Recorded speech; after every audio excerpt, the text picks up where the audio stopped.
ห้องประธานสภาแห่งชาติพร้อมเดียวกันนี้ยังได้มีการเลือกตั้งรับรองเอากรรมการคณะประจำสภาแห่งชาติสุดที่10และรับรองเอา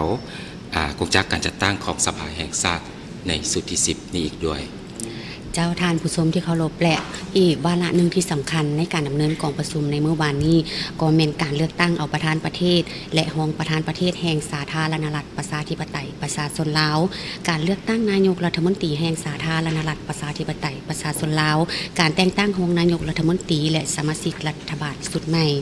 พิจารณาและรับรองเอาการเลือกตั้งประธานศาลประชาชนสูงสุดหัวหน้าองค์การอัยการประชาชนสูงสุดประธานองค์การตรวจสอบแห่งรัฐและประธานองค์การตรวจสอบแห่งรัฐอีกด้วยเนาะนอกจากนั้นก็ยังได้มีการพิจารณาและรับรองเอาเวียกงานของรัฐบาลนำอีกเจ้านั่นก็คือวาระของพิธีเปิดอย่างเป็นทางการในมื้อวานนี้อยู่ที่ห้องประชุมใหญ่สภาแห่งชาติทางโทรภาพแห่งชาติลาวของเราได้ถ่ายทอดสดให้ประธานนั้นได้รับชมกันสำหรับวาระในภาคเช้าของมื้อนี้ก็จะได้มีการพิจารณาเกี่ยวกับเวียกงานเกี่ยวกับโครงการก่อสร้างเส้นทางรถไฟลาวเวียดนามซึ่งในมื้อนี้จะได้รับฟังบทรายงานเกี่ยวกับการพิจารณารับรองเอาด้านหลักการโครงการลงทุนการก่อสร้างเส้นทางรถไฟจากตัวเมืองท่าแขกแขวงคำม่วนหาเมืองมู่หยาสายแดนลาวเวียดนามด้วยรูปแบบ BOT ซึ่งคาดว่าทางท่านรองนายกรัฐมนตรีก็คือท่านเฉลิมชัย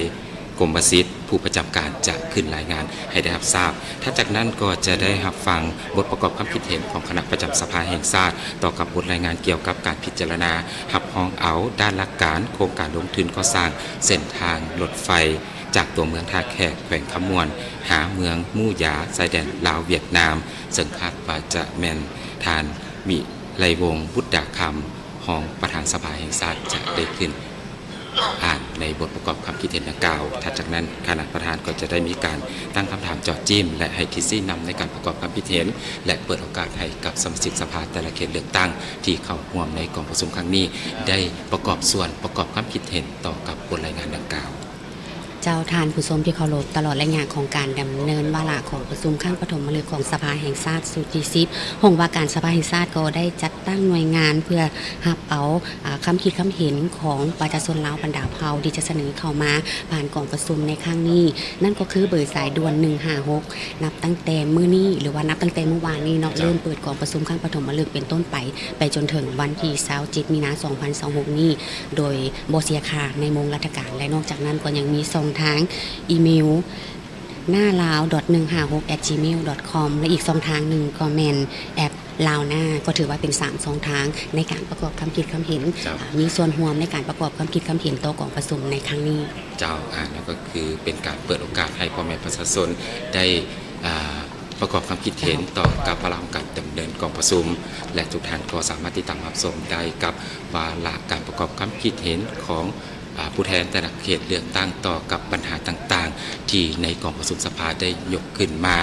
เสนอและการประกอบความคิดเห็นกันผ่านรายการพิเศษทางสภาแห่งชาติโดยเฉพาะก็คือออกอากาศทางโทรภาพแห่งชาติลาวช่อง1เริ่มแต่วันจันทร์จนถึงวันเสาร์ภาคเช้าออกอากาศแต่เวลา 7 โมงเป็นต้นไปและภาคค่ำออกอากาศเริ่มแต่เวลา 20 โมง 40 เป็นต้นไป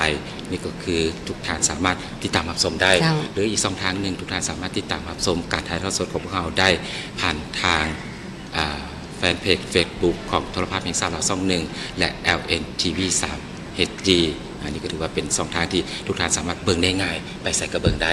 ทางโทรภาพแห่งชาติของพวกเราได้ไล่สดทุกท่านนั้นได้รับชมไปพร้อมๆกันเจ้าก็ถือว่ามีหลายๆช่องทางที่ว่าอำนวยความสะดวกสบายให้แก่ท่านผู้ชมที่ว่าบ่สามารถติดตามช่องทางหนึ่งก็สามารถติดตามช่องทางหนึ่งได้เจ้าและก็ต้องขอบใจกับผู้ที่ให้การสนับสนุนในการถ่ายทอดสดในครั้งนี้นั่นก็คือกรมสื่อสารรับใช้การนำที่สนองสัญญาณระบบสายใยแก้วเข้าในการถ่ายทอดสดในครั้งนี้เจ้าถือว่าปัจจุบันนี้ทางด้านในห้องประชุมบรรดาผู้แทนแต่ละเขตเลือกตั้งก็ได้เดินทางมาห้องประชุมเป็นที่เรียบร้อยแล้วรอทางคณะประธานของประชุมก้าวเข้าสู่ห้องประชุมก็จะมีพิธีดำเนินวาระอย่างเป็นทางการฉะนั้นปัจจุบันนี้เชิญท่านที่ติดตามรับชมบรรยากาศสดทางด้านในห้องประชุมเจ้าท่านผู้ชมที่เข้ารบมื้อนี้ก็ถือว่าเป็นมื้อที่2ของการดำเนินวาระกองประชุมครั้งปฐมฤกษ์ของสภาแห่งชาติสุดที่10 คือว่าเมื่อวานนี้ก็มีหลายเวียกงานที่ได้ถูกหักห้องเอาโดยเฉพาะก็คือเป็นเวียกงานที่สำคัญ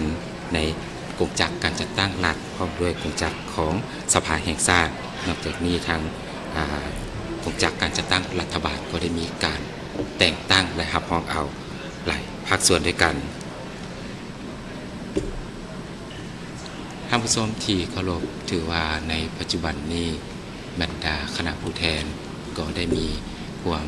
ตื่นตัวห้าวหันและมีความรับผิดชอบสูงต่อกับการเดินทางเข้าร่วมกองประชุมครั้งปฐมฤกษ์ของสภาแห่งชาติสุดที่10ในครั้งนี้โดยเฉพาะก็คือสมาชิกสภาแห่งชาติสุดที่10ผู้ที่ได้รับการเลือกตั้งใหม่หลายท่านก็อาจจะเป็นข้างทำอิฐที่ได้เดินทางเข้าร่วมอยู่ที่หอประชุมครั้งนี้หลายท่านก็ล้วนแล้วแต่เป็นผู้อาวุโสผู้ที่เคยผ่านประสบการณ์และกับผู้ที่เคยผ่านในการร่วมกองประชุมมาแล้วหลายสมัยก็ถือว่าผสมประสานกันไปมีรุ่นใหม่แดรุ่นกลางแดและรุ่นอาวุโสแดที่มาร่วมกันในการพิจารณาหลายปัญหาที่สำคัญในกองประชุมครั้งนี้เจ้าและในขณะนี้บรรดาแขกที่ถึกเชิญบรรดาผู้แทนและบรรดาการนำกำลังห่างหาการเกียมที่จะเข้าห้องประชุมคาดว่าบ่พอเท่าใดเนาะที่บรรดาการนำคณะประธานก็จะได้เข้ามาฮอดห้องประชุมและก็ดำเนินกองประชุมตามวาระเจ้าก่อนที่จะก้าวเข้าสู่วาระการดำเนินกองประชุมอย่างเป็นทางการในมือที่2นี้ขอทวนคืนให้ประธานนั้นได้รับทราบกันตื่มซึ่งเมื่อวานนี้วาระพิธีเปิดอย่างเป็นทางการก็ได้มีการเลือกตั้งประธานสภาแห่งชาติสุดที่10และรองประธานสภาแห่งชาติสุดที่10ในนั้นได้มีการเลือกตั้งท่านปริญญาเอกไสยสมพรพรหมวิหารเป็นประธานสภาแห่งชาติสุดที่10หรือว่าเป็นสมัยที่2ที่เพิ่นได้ดำรงตำแหน่งและเลือกตั้งรองประธานสภาแห่งชาติมีอยู่4ท่านด้วยกันก็คือท่านนางปริญญาเอกสุนทรไสยจักรท่านกองแก้วไสยสงครามท่านปิไลวงศ์บุตรคำและท่านมอนไซลามโมทรง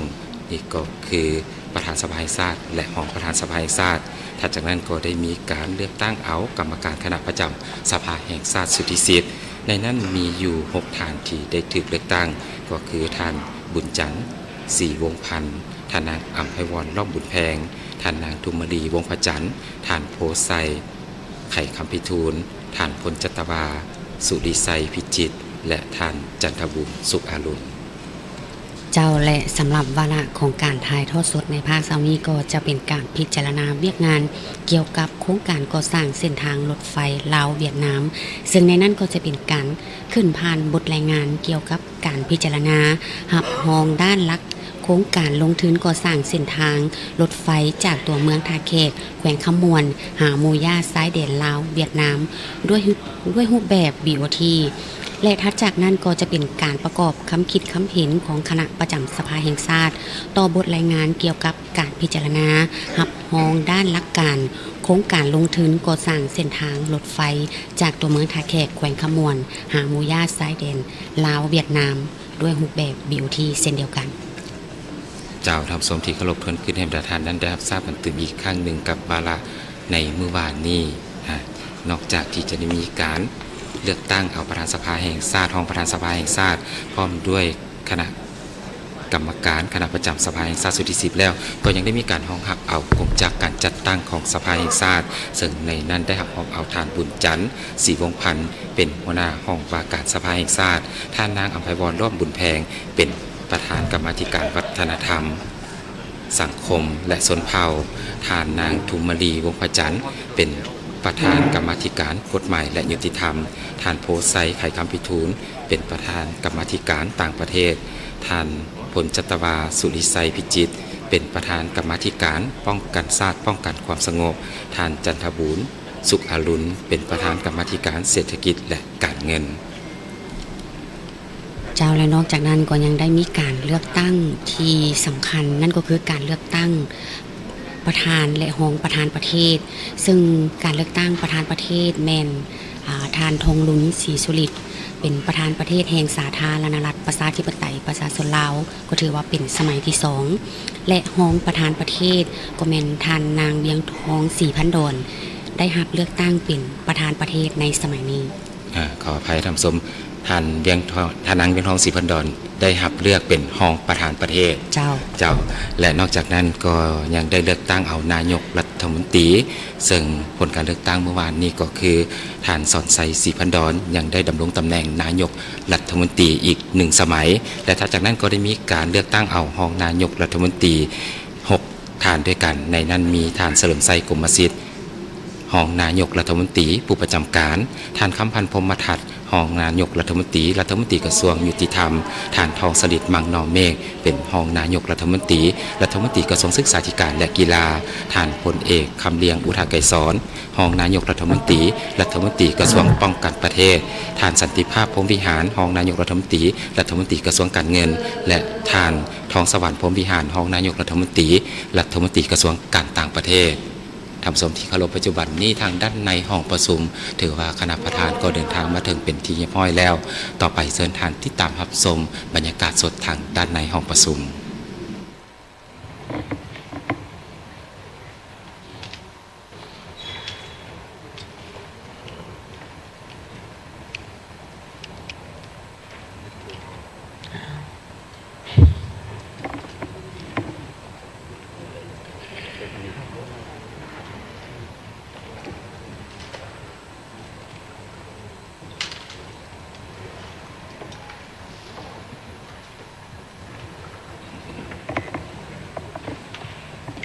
ขออนุญาตฐานประธานขอกวดการจำนวนพลคืนเนาะเพราะว่ายังมีหลายฐานเขามาใหม่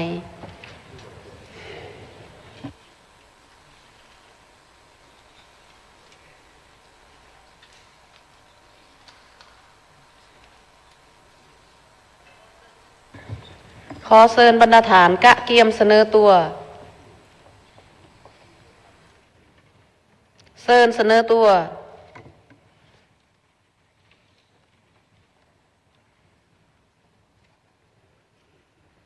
รวมจำนวนเฮียนรายงานฐานประธานจำนวนสมาชิกสภาแห่งชาติมีนาเขาห่วมกองประชุมสำหรับตอนเสาร์มื้อนี้มีจำนวน169ฐาน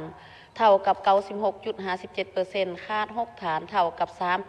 3.43% ขอขอบใจขอขอบใจทั้งหัวหน้ากองเลยค่ะขอเฮียนทั้งท่านรัฐมนตรีท่านนายกรัฐมนตรีรองนายกรัฐมนตรีบรรดาท่านสมาชิกสภาแห่งชาติสุดที่10และต่างหน้าทางคณะรัฐบาลเนาะสมาชิกรัฐบาลจำนวนหนึ่งเมื่อนี้โดยได้รับการมอบหมายจากท่านประธานสภาแห่งชาติครับเจ้าจะเป็นประธานกองประชุมในครับเช้านี้ฉะนั้นก็ขอเริ่มเข้าเวียกของพวกเราเลยเนาะบรรดาท่านสมาชิกสภาแห่งชาติที่นับถือเมื่อนี้พวกเราจะได้พิจารณาโครงการก่อสร้างทางรถไฟลาวเวียดนามปฏิบัติตามวาระของประชุมพวกเราจะได้พิจารณารับรองเอาเวียกของรัฐบาลฉะนั้นต่อไปนี้ข้าพเจ้าขอเชิญท่านเฉลิมไซกรมสิทธิ์รองนายกรัฐมนตรีผู้ประจำการ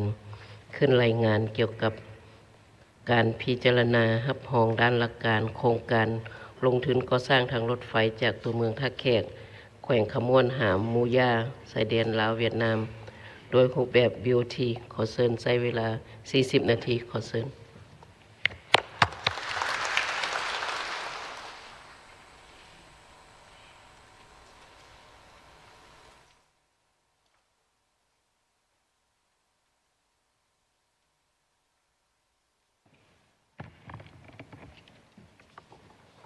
ขอเฮียนทานประธานคณะประธาน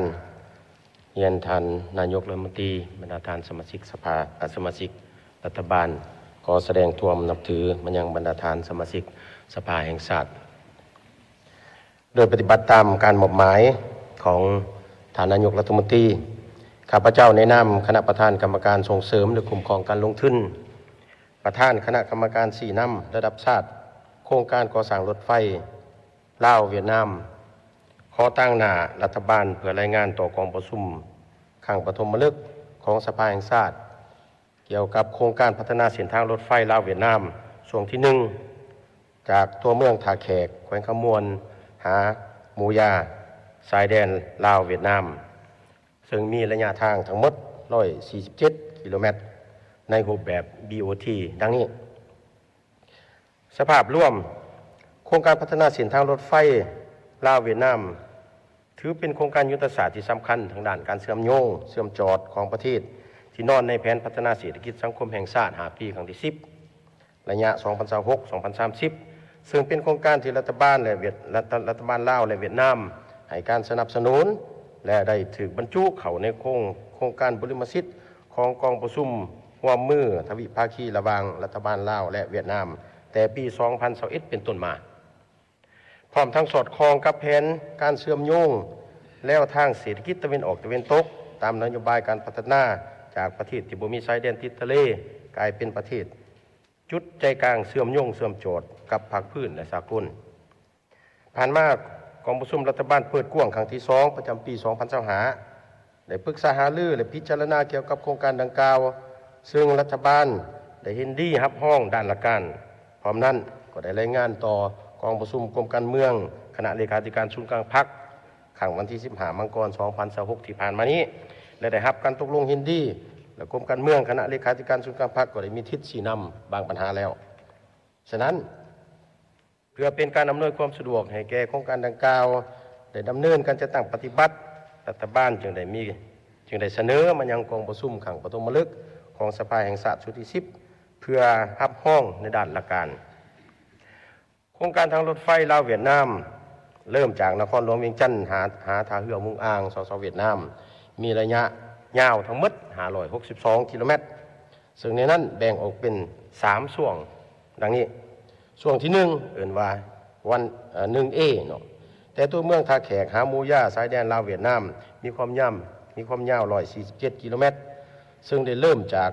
การเซ็นสัญญาเส้นบทบันทึกความเข้าใจหรือว่า MOU กับบริษัทปิโตรเลียมเทรดดิ้งลาวมหาชนเพื่อศึกษาสำรวจและออกแบบละเอียดโครงการตั้งแต่วันที่ 15 ตุลา 2019ช่วงที่ 2 เอิ่นว่า 1B แต่มูย่าแขวงกงบิ้งหาท่าเรือวงอ่างแขวงหาดติ่งซึ่งมีระยะความยาว103 กิโลเมตรบริษัทปิโตรเลียมเทรดดิ้งลาวมหาชนได้เซ็นบทบันทึกความเข้าใจหรือว่า MOU กับบริษัทหุ้นส่วนกลุ่มเดลก้าของเวียดนามตั้งแต่วันที่ 28 ตุลา 2022เพื่อศึกษาความเป็นไปได้ของโครงการซึ่งปัจจุบันกำลังดำเนินบรรดาขบวนการอนุมัติในสสเวียดนามตามระเบียบหลักการช่วงที่ 3แต่ว่าเป็นช่วงที่2เนาะเริ่มต่อแต่นครหลวงเวียงจันทร์หาตัวเมืองท่าแขกแขวงขมวนซึ่งมีระยะทางยาว 312.8 กิโลเมตรอันนี้เรามีการได้เส้นบทบันทึกความเข้าใจกับบริษัทปิโตรเลียมเทรดดิ้งมหาชนขังวันที่ 29 มิถุนายน 2022ซึ่งปัจจุบันนี้ MOU ดังกล่าวก็ได้สิ้นสุดแล้วแต่ว่ารัฐบาลก็ได้มีการตกลงให้บริษัทนั้นสืบต่อ MOU เพื่อศึกษาโครงการดังกล่าวเพื่อให้มีเวลาเพียงพอในการศึกษาโครงการดังกล่าว อันที่ 2 ความคืบหน้าของโครงการตั้งแต่เริ่มต้นมาถึงปัจจุบันคณะกรรมการส่งเสริมและคุ้มครองการลงทุนได้ค้นคว้าหางสัญญาพร้อมกับแขนงการเกี่ยวข้องของรัฐบาลเป็นต้นแม่นกระทรวงโยธาธิการและขนส่งกระทรวงเกษตรกรรมและสิ่งแวดล้อมกระทรวงการเงินกระทรวงยุติธรรมสภาแห่งชาติกระทรวงป้องกันความสงบธนาคารแห่งสปปลาวและอำนาจการปกครองพ้นขมวลเนาะถือว่าได้มีการปรึกษาหารือเกี่ยวกับปัญหาละเอียดต่างๆกับกระทรวงคะแนนการต่างที่ส่วนกลางและหอท้องถิ่นพร้อมเดียวกันก็ได้มีการแต่งตั้งคณะกรรมการต่างๆเพื่อสุขยู่และอำนวยความสะดวกในการจัดตั้งปฏิบัติโครงการดังนี้เนาะ1รัฐบาลได้มีการแต่งตั้งคณะสีนำระดับชาติโครงการก่อสร้างทางรถไฟลาวเวียดนามเนาะตั้งแต่เดือนพฤศจิกายนปี 2025ปีผ่านมา2ได้แต่งตั้งคณะพิสอบคุณขั้วเจรจาหางสัญญาถือว่าคณะเจรจาสัญญาอันแหละก็นี้ก็มีการแต่งตั้งแล้ววางเดือนกุมภาพันธ์ที่ผ่านมา3ได้แต่งตั้งคณะเฮ็ดเวียกร่วมระหว่างแขนงการโยธาธิการและขนส่งกับบริษัทปิโตรเลียมเทรดดิ้งลาวมหาชน เนาะอันนี้ก็บางเดือนกุมภาพันธ์ที่ผ่านมาก็ได้มีแต่งตั้งคณะเฮ็ดเวียกพร้อมกันเพื่อติดตามการจัดตั้งปฏิบัติโครงการผ่านการศึกษาทางด้านเทคนิคสังคมสิ่งแวดล้อมและการค้นคว้าแหล่งทุนได้มีผลสำเร็จดังนี้ที่หนึ่งทางด้านเศรษฐกิจเทคนิคโครงการได้ถูกรับห้องบททบทวนคืนการศึกษาความเป็นไปได้หรือว่า FS ทางด้านเศรษฐกิจเทคนิคโครงการสำเร็จแล้วเนาะตั้งแต่เดือนสิงหาปี 2022 ที่ผ่านมาพุ่นได้ถูกรับห้องผลสำเร็จการออกแบบวิศวกรรมในเบื้องต้นหรือว่า Pre-FEED ของการสำรวจออกแบบของโครงการนะก็สำเร็จแล้วในท้ายปี 2025 ที่ผ่านมาโครงการได้มีการศึกษาเนาะว่าคาดคะเนว่าโครงการมีอัตราผลตอบแทนหรือว่า Project IRR ประมาณ 7.1% และ Equity ว่า IRR 11.2% และมีระยะเวลาของการคืนทุน14 ปีรางรถไฟเป็นรางมาตรฐาน 1.435 เมตรซึ่งเป็นขนาดเดียวกับทางรถไฟด่วนลาวจีนของโครงการลาวจีนนั้นนำใส่เทคโนโลยีของสากล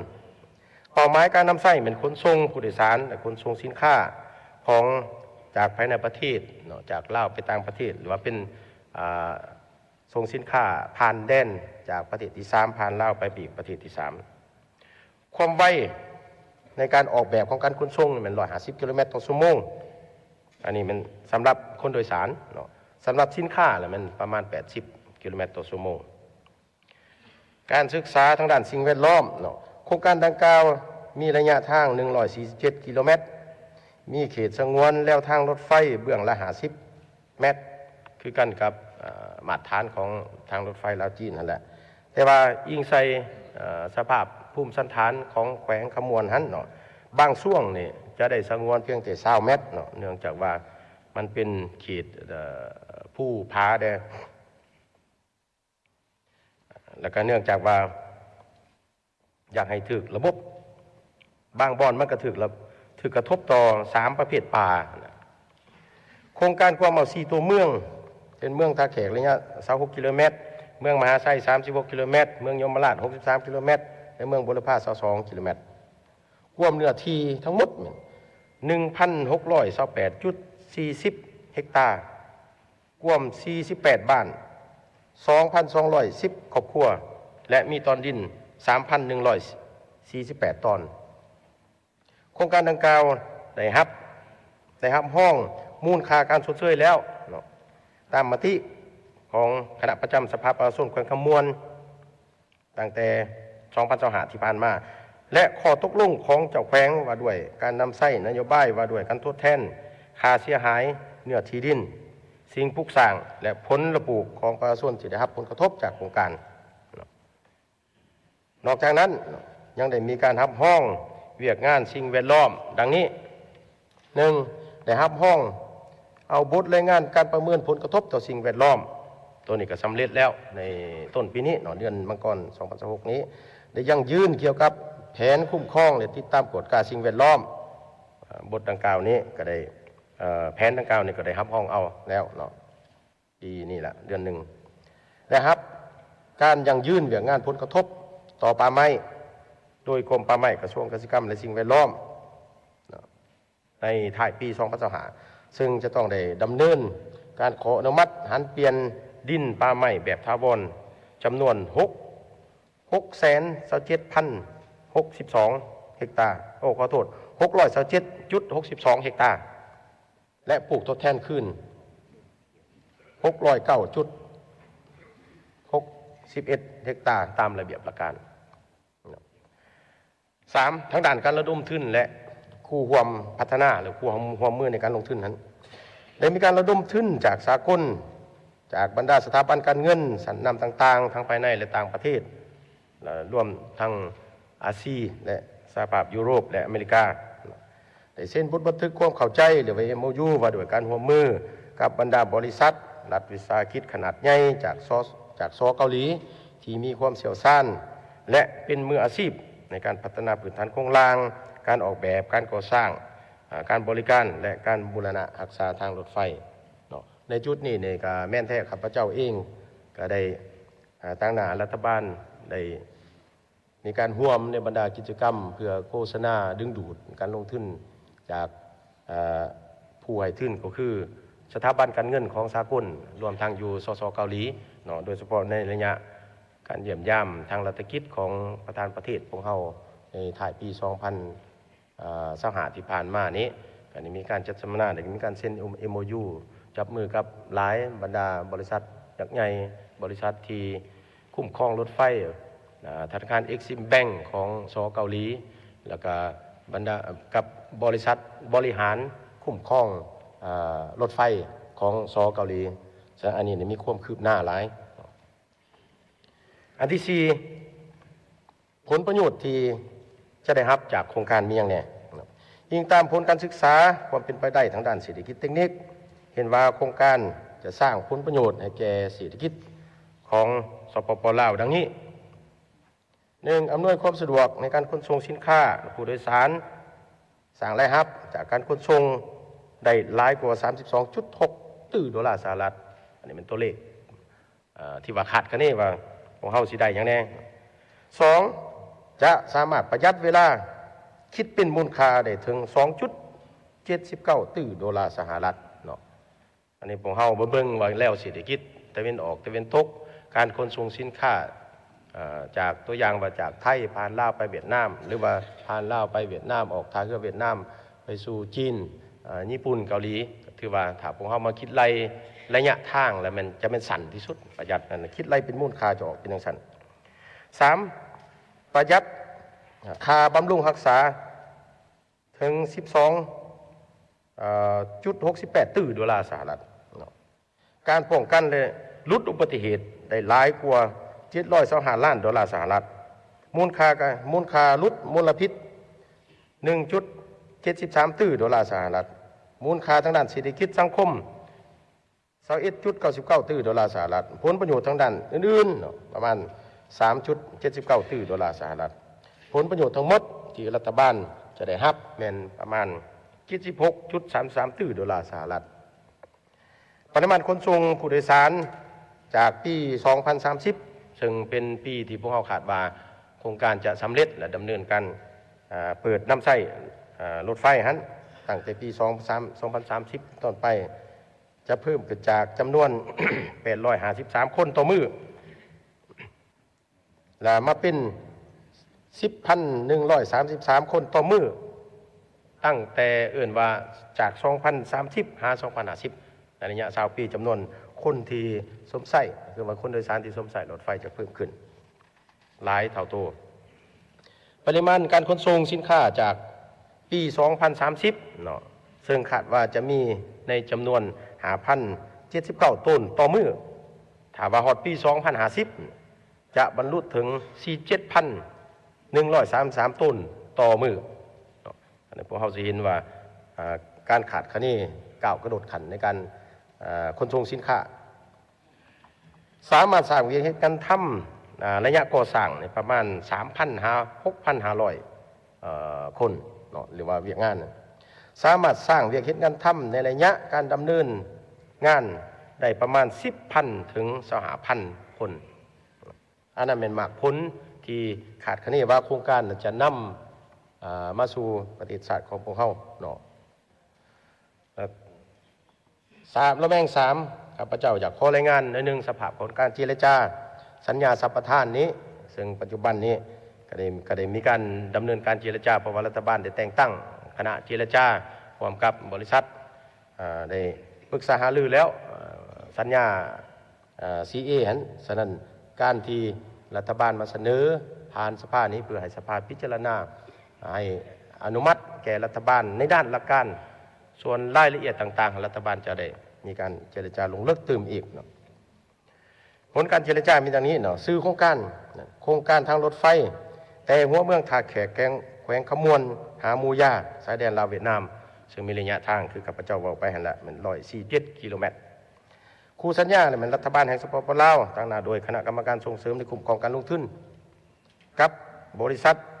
ทางรถไฟลาวเวียดนามจำกัดเนาะบริษัทโครงการผู้พัฒนาเป็นบริษัทปิโตรเลียมเทรดดิ้งลาวมหาชนหรือว่าเปโตรเทรดรูปแบบการลงทุนก่อสร้างดำเนินงานและมอบโอนหรือว่าสิ่งที่พวกเราหูกันโดยคำศัพท์ย่อกันเป็น BOT ขาดคะแนนมูลค่าการลงทุนทั้งหมดและแม่น339 ล้านดอลลาร์สหรัฐอายุสัมปทาน50 ปี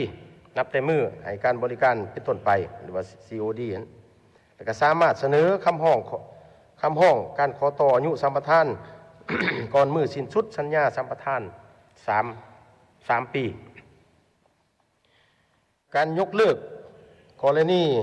เงื่อนไขที่ต้องปฏิบัติก่อนบ่ถูกปฏิบัติการกำหนดระยะเวลาสำหรับเวียกงานกะเกียม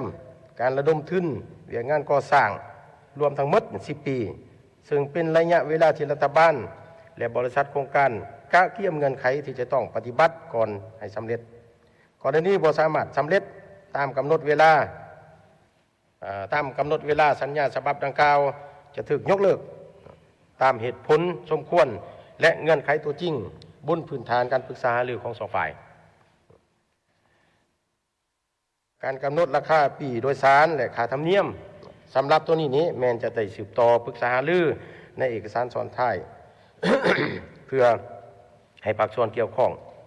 ได้ใช้เวลาเพื่อพิจารณาอันนี้ในหมายความว่าสัญญา CA นี้ที่เบื้องรัฐบาลได้ปรึกษาหารือกับบริษัทหันเอื่นว่าเจรจาสัญญาแต่ว่าในสัญญาสัมปทานนั้นมันยังมีเอกสารซ้อนท้ายอีกทั้งหมด29 ฉบับฉะนั้น29 ฉบับนี้พวกเฮายังบ่ทำคณะเจรจายังบ่ทันได้ลงลึกเนาะมีแต่ว่าขอให้สภาพิจารณาให้อนุมัติให้รัฐบาลในการเซ็นสัญญาสัมปทานในรูปแบบลักษณะมีเงื่อนไขหันบนพื้นฐานว่ารัฐบาลจะได้เจรจาลงรายละเอียดในเอกสารซ้อนท้ายทั้งหมด29 ฉบับหันที่ว่าจะต้องได้ลงลึกมันต้องได้ใช้เวลาในการพิจารณาการแก้ไขข้อขัดแย้งในสัญญาในระบุกรณีที่มีข้อขัดแย้งหรือมีกระบวนการแก้ไขข้อขัดแย้งโดยสันติวิธีหากในกรณีที่บ่สามารถแก้ไขข้อขัดแย้งโดยการปรึกษาหารือกันแบบสันติวิธีคู่สัญญาทั้งสองจะแก้ไขข้อขัดแย้งตามกระบวนการภายในหรือผ่านคณะกรรมการแก้ไขข้อขัดแย้งทางด้านเศรษฐกิจของสปป.ลาวในเบื้องต้นก็มีจะต้องใช้กระบวนการของลาวแต่ในกรณีที่มีข้อขัดแย้งเกิดขึ้นในช่วงระยะเวลาที่ผู้รับสิทธิสัมปทานยังมีพันธะภายใต้สัญญาเงินกู้ช่วงเวลาที่ผู้รับสิทธิสัมปทานยังใช้หนี้กู้เกี่ยวกับโครงการบ่ทันหมดเนาะอันนี้ตัวอย่างโดยบ่สามารถแก้ไขข้อขัดแย้งได้โดยการปรึกษาหารือแบบสันติวิธีคู่สัญญาใดหนึ่งมีสิทธิ์เสนอขอแก้ไขข้อขัดแย้งโดยคณะกรรมการตัดสินของต่างประเทศเรียกว่าเรื่องศูนย์แก้ไขข้อขัดแย้งของนานาชาติอยู่สิงคโปร์เนาะถามว่าในกรณีว่าข้อขัดแย้งนี่เกิดขึ้นในระยะที่ผู้คู่สัญญาเนี่ยบริษัทบ่สามารถใช้หนี้ได้และมีข้อขัดแย้งกันฉะนั้นจะเป็นรัฐบาลหรือว่าจะเป็นบริษัทเองสามารถเสนอให้แก้ไขอยู่ในระดับกลไกการไกลเกลี่ยของสากลนั้นซึ่งมีหอการใหญ่อยู่สิงคโปร์สิทธิในการนำใช้ที่ดินและค่าชดเชยที่ดินสำหรับเขตแนวทางรถไฟและเขตพัฒนาของสถานีรถไฟอันนี้ละมัน เห็นที่เป็นเอกภาพคือ1ที่ดินเขตพัฒนาสถานีรถไฟและ2ที่ดินแนวทางรถไฟทั้งสองฝ่ายเห็นดีเป็นเอกภาพกันใส่คำศัพท์ว่ารัฐบาลสปป.ลาวมอบสิทธิ์ให้แก่ผู้รับสิทธิ์สัมปทานนำใส่ที่ดินดังลุ่มนี้โดยบ่มีค่าใช้จ่ายและค่าเสาที่ดินตามการตกลงของสภาแห่งชาติ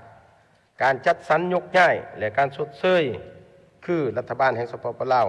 รับผิดชอบอำนวยความสะดวกในการจัดตั้งปฏิบัติการโอนที่ดินการมั่างการหือถอนการยกย้ายการจัดสรรและการฟื้นฟูโครงการโดยอิงตามเวลาและความต้องการของผู้รับสิทธิสัมปทานโดยค่าใช้จ่ายทั้งหมดแมนความรับผิดชอบของผู้รับสิทธิสัมปทานก็คือมันเป็นบริษัทเป็นผู้รับผิดชอบในการชำระและต้องสอดคล้องกับข้อตกลงการเว้นคืนที่ดินตามการตกลงของสภาแห่งชาติเนาะอันนี้เบื้องรัฐบาลนี้จะมีพระบทบาทในการอำนวยความสะดวกนั้นต่างๆส่วนการใส่ใจการชำระงบประมาณในการชำระเป็นบริษัทเป็นผู้ชำระทั้งหมดการชดเชยต่อการยกเลิกสัญญา ย้อนการละเมิดสัญญาของรัฐบาลสปปลาวหรือผู้รับสิทธิสัมปทานในจุดนี้เห็นดีมีการปรับปรุงเพราะว่าในเบื้องต้นแล้วมันทางบริษัทเสนอให้รัฐบาลเนี่ยรับผิดชอบเบิดเนาะฉะนั้นได้มีการปรึกษาหารือได้มีการเจรจาขึ้นว่าเห็นดีให้มีการปรับปรุงเนื้อในได้ปรับปรุงแล้วหากเกิดมีกรณีละเมิดสัญญาโดยผู้ได้รับสิทธิสัมปทานและรัฐบาลแห่งสปปลาวเลือกที่จะยกเลิกสัญญารัฐบาลแห่งสปปลาวจะบ่ต้องจ่ายการชดเชยยกเลิกให้แก่ผู้รับสิทธิสัมปทานแต่จะรับผิดชอบทางด้านการเงินจำนวนหนึ่งที่ติดพันกับโครงการตามความเหมาะสมตามแถวที่1ของเอกสารส่วนท้ายที่6ซึ่งภายหลังการเซ็นสัญญาสัมปทานทั้ง2ฝ่ายจะสืบต่อเฮ็ดเวียกร่วมกันเพื่อให้มีความละเอียดเพิ่มเติมต่ออันนี้คือข้าพเจ้าได้ยกขึ้นว่ามันมีทั้งหมดเอกสารส่วนท้าย29เอกสารที่จะต้องได้สืบต่อเจรจาลงรายละเอียดการคุ้มครองเงินตราต่างประเทศและการเงินได้ตกลงเห็นดีปรับปรุงเนื้อในตามการกำหนดของธนาคารแห่งสปปลาวกฎหมายที่มีผลบังคับใช้สัญญาฉบับนี้จะถูกคุ้มครองและตีความหมายโดยสอดคล้องกับกฎหมายของสปปลาวสำหรับภาษาและเอกสารสำเนาซ้อนท้ายหลายฉบับหันเนาะ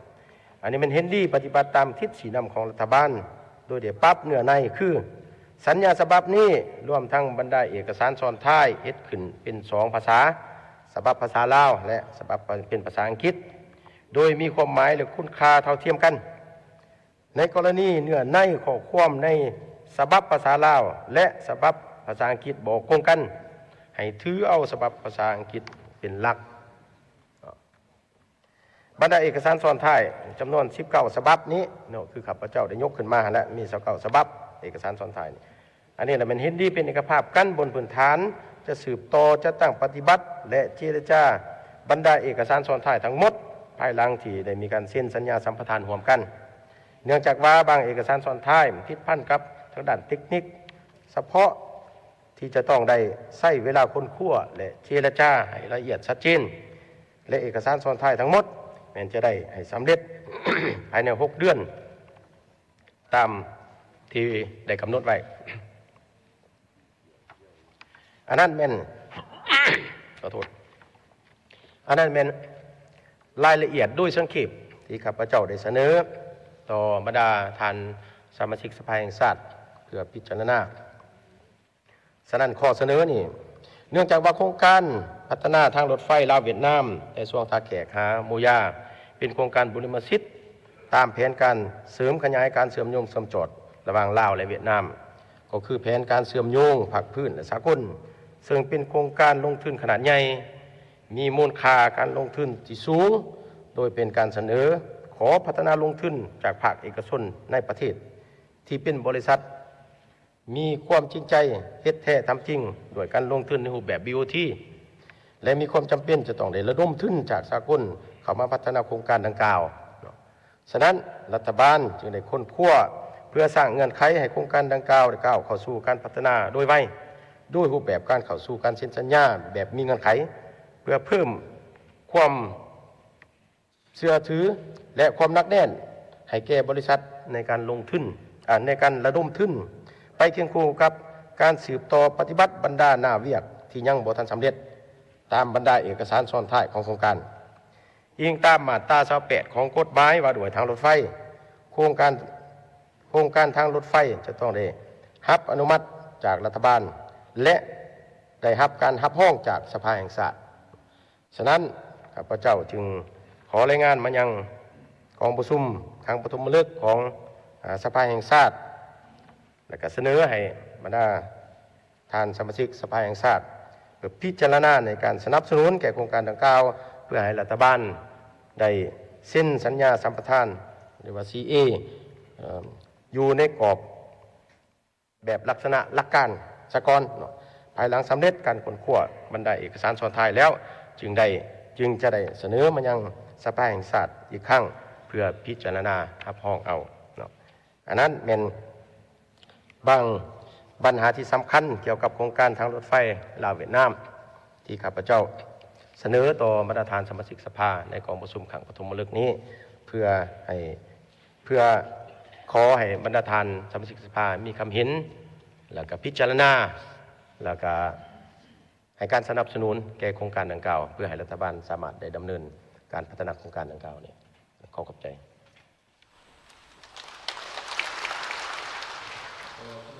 ขอบใจนำท่านเฉลิมไสกรมสิทธิ์รองนายกรัฐมนตรีที่ได้รายงานข้อมูลเกี่ยวกับโครงการก่อสร้างเส้นทางรถไฟลาวเวียดนามถือว่าก็เป็นที่จัดแจงพอควรเนาะสั้นต่อไปนี้ครับเจ้าขอเชิญท่านวิไลวงศ์บุตรคำรองประธานสภาแห่งชาติตั้งหน้าคณะประจำสภาแห่งชาติสุดที่10ขึ้นประกอบคำเห็นต่อบทรายงานของรัฐบาลดังกล่าวขอเชิญใช้เวลา20 นาที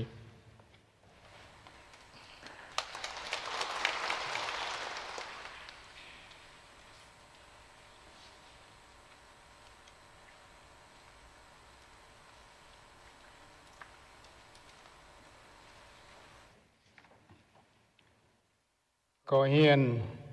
ท่านประธานคณะประธานที่เคารพนับถืออย่างสูงเฮียนท่านนายกรัฐมนตรีที่เคารพนับถืออย่างสูงบรรดาท่านสมาชิกสภาแห่งชาติสมาชิกรัฐบาลบรรดาท่านแขกที่นับถือข้าพเจ้ารู้สึกเป็นเกียรติและภาคภูมิใจเป็นอย่างยิ่งที่ได้รับอนุญาตจากท่านประธานกองประชุมตั้งนายคณะประจำสภาแห่งชาติขึ้นประกอบคำเห็นต่อบทรายงานเกี่ยวกับโครงการลงทุนก่อสร้างทางรถไฟแต่ตัวเมืองท่าแขกแขวงคำมวนหามูยาชายแดนลาวเวียดนามด้วยรูปแบบก่อสร้างคุ้มครองมอบโอน BOT โดยเสนอโดยท่านรองนายกรัฐมนตรีต่อกองประชุมผ่านไปนั้นก่อนอื่นหมดขอแสดงความยองย่อสมเชยต่อรัฐบาล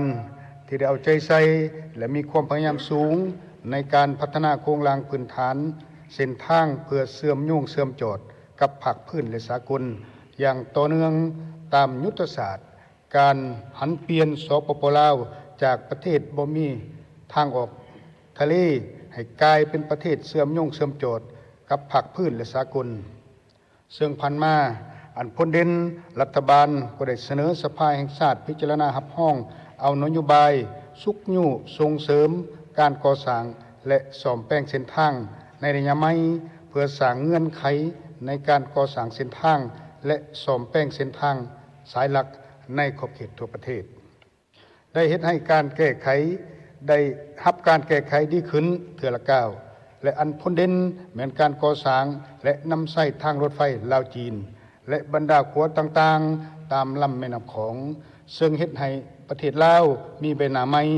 สากลรับรู้ถึงบทบาทสำคัญของสปป.ลาวโดยเฉพาะการเชื่อมโยงกับภาคพื้นและสากลสามารถสร้างรายรับเพิ่มขึ้นจากการขนส่งโดยสารขนส่งสินค้าและการท่องเที่ยวเพื่อสืบต่อให้สปป.ลาวเป็นประเทศเชื่อมโยงเชื่อมจอดที่แท้จริงรัฐบาลจึงได้กำหนดโครงการลงทุนก่อสร้างเส้นทางรถไฟแต่ตัวเมืองท่าแขกแขวงคำมวนหามูยาชายแดนลาวเวียดนามเป็นโครงการบุริมสิทธิ์ที่นอนในเป้าหมายที่1ของแผนพัฒนาเศรษฐกิจสังคมในระยะ5 ปีครั้งที่10 2026-2030 สำหรับโครงการพัฒนาเส้นทางรถไฟลาวเวียดนามแต่เมืองท่าแขกแขวงคำมวนหามูยาชายแดนลาวเวียดนามแม้นบริษัทเอกชนภายในเฮาเป็นผู้พัฒนาโครงการ โดยรูปแบบก่อสร้างคุ้มครองและมอบโอน BOT การก่อสร้างโครงการดังกล่าวนี้เป็นการเชื่อมโยงเชื่อมจดกับสสเวียดนามที่เป็นเพื่อนมิตรยุทธศาสตร์เพื่อเป็นการเสริมขยายและหัดแน่นสายพัวพันกันร่วมมือสองประเทศอำนวยความสะดวกการขนส่งและอื่นๆซึ่งช่วยให้ประเทศลาวจะมีเส้นทางออกสู่ทะเลที่ใกล้ที่สุดผ่านทางเรือวงอ่างเป็นการเปิดประตูการค้าสู่ตลาดโลกทางรถไฟลาวเวียดนามบ่แม่นเพียงแต่เส้นทางคมนาคมเท่านั้นแต่แม่นเส้นเลือดใหญ่ทางเศรษฐกิจที่จะยกระดับฐานะสปป.ลาวในเวทีสากลในนามคณะประจำสภาแห่งชาติสุทธิสิทธิ์แม่นเห็นดีหับห้องเอาด้านหลักการแบบมีเงื่อนไขโดยให้รัฐบาลเจรจาและเซ็นสัญญาสัมปทานโครงการและภายหลังเซ็นสัญญาแล้วต้องห่างเอกสารซ้อนท้าย29ฉบับให้สำเร็จภายใน6 เดือนถึงอย่างไรก็ตามเพื่อรับประกันให้แก่การจัดตั้งปฏิบัติโครงการดังกล่าวให้มีประสิทธิภาพประสิทธิผลสูงและรับประกันผลประโยชน์สูงสุดให้แก่ประเทศชาติก็คือการเก็บและหับรัฐบาลคณะประจำสภาแห่งชาติเสนอบางคำเห็นดังนี้ 1. ให้รัฐบาลสีน้ำคณะเจรจาหรือคณะอภิชอบโครงการกวดกาคืนห่างสัญญาสัมปทานให้ละเอียดหัดกุมบ่ให้รัฐพวกเฮาเสียเปรียบคล้ายคือกับโครงการอื่นและให้ถือเอาภาษาลาวเป็นหลักพร้อมทั้งเสนอให้รัฐบาลแต่งตั้งคณะอภิชอบค้นคว้าเอกสารซ้อนท้าย29ฉบับให้มีความชัดเจนหัดกุมและเสนอให้มีการปรึกษาหารือด้านกฎหมายเบื้องรัฐบาลในการตีความหมายเนื้อในห่างสัญญาและเนื้อในเอกสารที่ติดพันกับสัญญาสัมปทานเพื่อรับประกันเนื้อในให้มีความละเอียดจะแจ้งหัดกุมและสำเร็จตามเวลาที่กำหนด 2. ให้รัฐบาลเอาใจใส่ต่อปัญหาการชดเชยผลกระทบให้แก่ประชาชนที่ได้รับผลกระทบจากโครงการโดยต้องมีการศึกษาเก็บกรรมและประเมินผลกระทบให้ละเอียดรอบคอบและครบถ้วนต่อผลกระทบด้านเศรษฐกิจวัฒนธรรมสังคมและสิ่งแวดล้อมเป็นต้นเนื้อที่ดินสิ่งปลูกสร้างผลปลูกที่นอนในแนวทางรถไฟเนื้อที่ดินสิ่งปลูกสร้างและผลปลูกนอกแนวทางรถไฟแต่มีผลกระทบจากการก่อสร้างการแก้ไขเนื้อที่ดินเหลือน้อยที่เจ้าของดินบ่สามารถนำใส่ได้ดินบ่มีทางเข้าออกพร้อมนั้นราคาหูหน่วยชดเชยต้องกำหนดให้ละเอียดและสมเหตุสมผลบ่ให้ผู้ถูกกระทบอับประโยชน์และบ่ให้ราคาหัวหน่วยลดต้นหลายกับราคาหัวหน่วยท้องตลาดให้สำเร็จค่าชดเชยก่อนการจัดตั้งปฏิบัติโครงการก่อสร้าง 3. สำหรับทางเข้าออกสถานีขนส่งโดยสารและสินค้าต้องได้ศึกษาสำรวจออกแบบก่อสร้างและชดเชยให้สำเร็จก่อนแล้วก่อนจึงให้จัดตั้งปฏิบัติพร้อมนั้นเสนอให้ค้นคว้าเกี่ยวกับจุดถิ่มสิ่งเศษเหลือออกจากเขตก่อสร้างหรืออุโมงค์ใส่ดินปวางหรือดินประชาชนต้องได้รับการยินยอมจากเจ้าของดินพร้อมทั้งเฮ็ดบทบันทึก2ฝ่ายที่มีภาครัฐเป็นพยานรับรู้นำ 4. ให้รัฐบาลสีน้ำกระทรวงการเงินกำหนดกลไกการคุ้มครองและติดตามกวดการเข้าออกวัสดุอุปกรณ์และพาหนะกลจักรที่นำเข้าชั่วคราวและสินค้าอื่นๆอย่างเคร่งครัดเพื่อบ่ให้มีการฉวยโอกาสและเป็นช่องว่างในการนำเข้าวัสดุและกลจักรแล้วนำไปใส่ในเป้าหมายอื่นอย่างบ่ถูกต้องภายหลังการก่อสร้างสำเร็จจะต้องปฏิบัติตามกฎหมายและระเบียบการเกี่ยวของอย่างเข้มงวดโ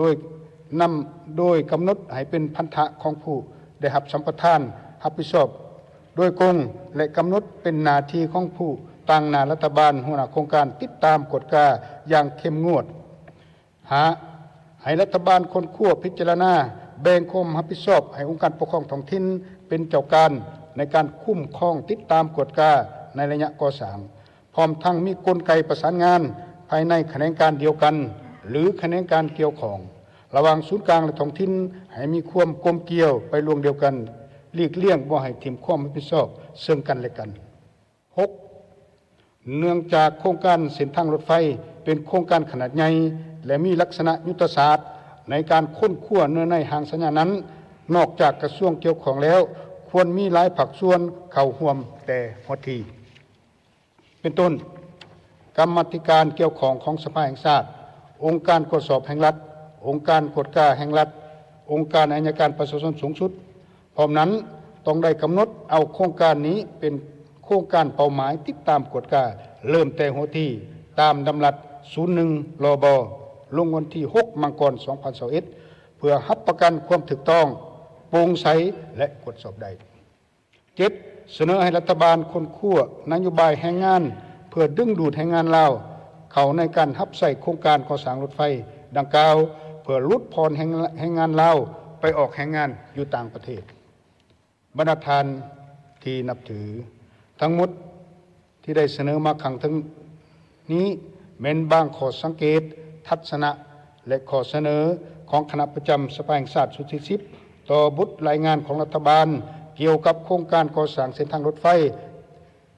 แต่เมืองท่าแขกแขวงคำมวนหามูยาชายแดนลาวเวียดนาม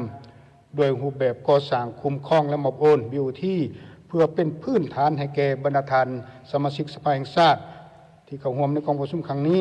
จงได้ค้นคว้าประกอบความเห็นเพื่อความเป็นเอกภาพสูงในการจัดตั้งปฏิบัติโครงการก่อสร้างทางรถไฟในต่อหน้าขอบใจขอแสดงความขอบใจทางท่านวิไลวงศ์บุตรคำตั้งคณะประจำสภาแห่งชาติประกอบคำเห็นต่อบทรายงานของรัฐบาลบรรดาท่านที่นับถือต่อไปเพื่อให้การประกอบความคิดความเห็นของบรรดาท่านสมาชิกสภาแห่งชาติมีจุดสุมครับเจ้าขอเจาะจิ้มบางปัญหาตึมดังนี้ที่ผ่านไปเมื่อกี้นี้พวกเราก็ได้ฟังการรายงานของท่านรองนายกรัฐมนตรีที่ได้ตั้งหน้าให้รัฐบาลรายงานเกี่ยวกับการโครงการลงทุนก่อสร้างทางรถไฟในตัวเมืองท่าแขกแขวงขมวนหามูยาชายแดนลาวเวียดนามโดยรูปแบบ BOT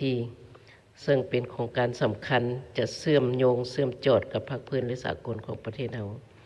พร้อมทั้งจะส่งผลประโยชน์อันดีต่อการพัฒนาของประเทศเราในตอนหน้าทั้งจะช่วยสุกยูให้มีการจ้างงานให้งานลาวหลายขึ้นเมื่อโครงการสร้างสำเร็จแล้วก็จะสามารถสร้างรายรับจากการขนส่งโดยสารและสินค้าได้จำนวนเพิ่มขึ้นดังนั้นเพื่อเป็นข้อมูลให้แก่บรรดาท่านสมาชิกสภาแห่งชาติสุดที่10ได้ประกอบคำเห็นต่อโครงการดังกล่าวยังมีจุดสุ่มสอดคล้องกับสภาพความเป็นจริงของประเทศเราในระยะไม่ครับเจ้าขอเสนอบางคำเจาะจิ้มดังนี้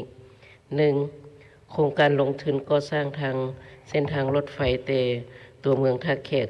แขวงขมวนหามูยาชายแดนลาวเวียดนามเป็นโครงการของภาคเอกชนลาวลงทุนแบบ BOT เพราะฉะนั้นผลประโยชน์ทางด้านเศรษฐกิจที่พวกเราจะได้รับตามการคาดคะเนของรัฐบาลแม่นสอดคล้องแล้วบ่จะเป็นการสนับสนุนการพัฒนาท้องถิ่นคือแนวใด 2. เนื้อในห้างสัญญาสัมปทานประกอบมี12มาตราซึ่งได้กำหนดเอาเพียงแต่ด้านหลักการสำคัญในกรอบกว้างๆบรรดาท่านเห็นว่าครบถ้วนแล้วบ่หรือจะควรกำหนดเนื้อในอันใดเพิ่มเติมเพื่อเห็นให้มีความจะแจ้งชัดเจนรัดกุมและบ่เป็นช่องว่างในการจัดตั้งปฏิบัติ 3. เพื่อเห็นให้ท่านผู้ชมที่เคารพในขณะนี้ท่านกำลังให้เกียรติติดตามรับชมการถ่ายทอดสดกองประชุมข้างปฐมฤกษ์ของสภาแห่งชาติสุดที่10ที่สภาแห่งชาตินครหลวงเวียงจันทร์เจ้าซึ่งในภาคเศร้าของมื้อนี้ทางโทรภาพแห่งชาติลาวของเราก็ได้ทำการถ่ายทอดสดให้บรรดาท่านนั้นได้รับชมซึ่งการร่วมกองประชุมก็คือวาระกองประชุมในภาคเศร้านี้โดยการเป็นประธานของท่านปริญญาเอกนางสุนทรไสยจักรของประธานสภาแห่งชาติซึ่งในภาคเศร้านี้ก็ได้รับฟังการรายงานเกี่ยวกับการพิจารณาเวียกงานโครงการก่อสร้างเส้นทางรถไฟลาวเวียดนามซึ่งทางท่านเฉลิมชัยกรมสิทธิ์รองนายกรัฐมนตรีก็ได้ขึ้นรายงานเกี่ยวกับสภาพรวมของโครงการพัฒนาเส้นทางรถไฟลาวเวียดนามที่เป็นโครงการเชื่อมโยงเชื่อมจอดประเทศ ที่นอนอยู่ในแผนพัฒนาเศรษฐกิจสังคมแห่งชาติ5 ปีครั้งที่ 10 ในระยะปี 2026 ปี 2030 ซึ่งเป็นโครงการที่รัฐบาลลาวและรัฐบาลเวียดนามได้ให้การสนับสนุนและบรรจุให้เป็นโครงการบริมสิทธิ์ของกองประชุมร่วมมือทวีภาคีระหว่างรัฐบาลลาวและรัฐบาลเวียดนามนับแต่ปี 2021 เป็นต้นมาเจ้าและถัดจากนั้นทานวีไลวงศ์บุตรดาคำรองประธานสภาแห่งชาติก็ได้ขึ้นผ่านบทประกอบคำเห็นคณะประจำสภาแห่งชาติต่อบทรายงานเกี่ยวกับการพิจารณาหับห้องด้านหลักการโครงการลงทุนก่อสร้างเส้นทางรถไฟจากตัวเมืองท่าแขกแขวงขมวนหามูย่าซ้ายแดนลาวเวียดนามด้วยรูปแบบ BOTเจ้าซึ่งในปัจจุบันนี้อยู่ด้านในห้องประชุมก็คือทางคณะประธานโดยเฉพาะคือประธานกองประชุมท่านนั้นสุนทรสัญจักรก็ได้มีคำถามเจาะจิ้มและให้ทิศชี้นำในการค้นคว้าประกอบความคิดเห็นต่อกับบทรายงานดังกล่าวซึ่งจะเปิดโอกาสให้กับสมาชิกสภาแต่ละเขตเลือกตั้งนั้นได้ประกอบความคิดเห็นต่อกับบทรายงานดังกล่าวเพื่อให้มีความสมบูรณ์ที่สุดและท่านผู้ชมที่เคารพในภาคเศร้าของมื้อนี้วาระของการถ่ายทอดสดของพวกเขาก็ใกล้จะสิ้นสุดลงแล้วและอย่าลืมในภาคบ่ายมื้อนี้ทางโทรภาพแห่งชาติลาวของพวกเราจะถ่ายทอดสดให้ท่านนั้นได้รับชมกันตื่มอีกก็คือวาระของการพิจารณารับห้องเอาเวียกงานของศาลประชาชนสูงสุดและองค์การอัยการประชาชนสูงสุดซึ่งจะได้รับฟังบทรายงานเกี่ยวกับการจัดตั้งปฏิบัติแผนพัฒนาการเคลื่อนไหวเวียกงาน5 ปี 2026-2030 ของสภาประชาชนสูงสุดและบทรายงานเกี่ยวกับการจัดตั้งปฏิบัติแผนการเคลื่อนไหว5 ปี 2026-2030 ขององค์การอัยการศาลประชาชนสูงสุดต่อกองประชุมในภาคบ่ายของมื้อนี้เจ้าและก็ต้องขอบใจกับผู้ที่ให้การสนับสนุนการถ่ายทอดสดในครั้งนี้นั่นก็คือกรมสื่อสารทับไส้การนำที่สนองสัญญาณระบบสายใยแก้วเข้าในการถ่ายทอดสดในครั้งนี้เจ้าฝากไว้ทุกท่านที่ติดตามรับชมการถ่ายทอดสดอยู่ในปัจจุบันนี้หรืออยากจะประกอบความคิดเห็นต่อกับวาระของการดำเนินกองประชุมทุกท่านสามารถโทรมาได้ที่หมายเลขสายด่วน156โดยบ่เสียค่าในโมงราชการหรือจะส่งคำคิดเห็นของท่านมาที่อีเมลnatlao.156@gmail.com หรือทุกท่านสามารถติดตามรับชมรับรู้ข้อมูลข่าวสารวาระของการดำเนินกองประชุมได้ที่แอปลาวหน้าซึ่งจะบรรจุข้อมูลข่าวสารเกี่ยวกับเวียกงานของสภาแห่งชาติไว้ทุกท่านนั้นได้รับชมกันอีก2ครั้งหนึ่งที่ทุกท่านสามารถติดตามรับชมกับวาระของการดำเนินกองประชุมและการประกอบความคิดเห็นต่อบทรายงานต่างๆได้ที่รายการพิเศษสภาแห่งชาติจากทางโทรภาพแห่งชาติลาวช่อง1ออกอากาศแต่วันจันทร์ถึงวันเสาร์ภาคเช้าเริ่มแต่เวลา 7 โมงเป็นต้นไปและภาคค่ำเริ่มแต่เวลา 3:40 เป็นต้นไปเจ้าและมาฮอนนี่ข้าพเจ้าสุรินทราสุติธรรมพร้อมด้วยเพจอุดมสุขันโทขอลาทานผู้ชมไปก่อนขอให้ทุกท่านไปรับชมรายการปกติจากทางสถานีโทรภาพแห่งชาติลาวสำหรับตอนนี้ข้าพเจ้าทั้ง2คนขอลาไปก่อนสบายดีสบายดี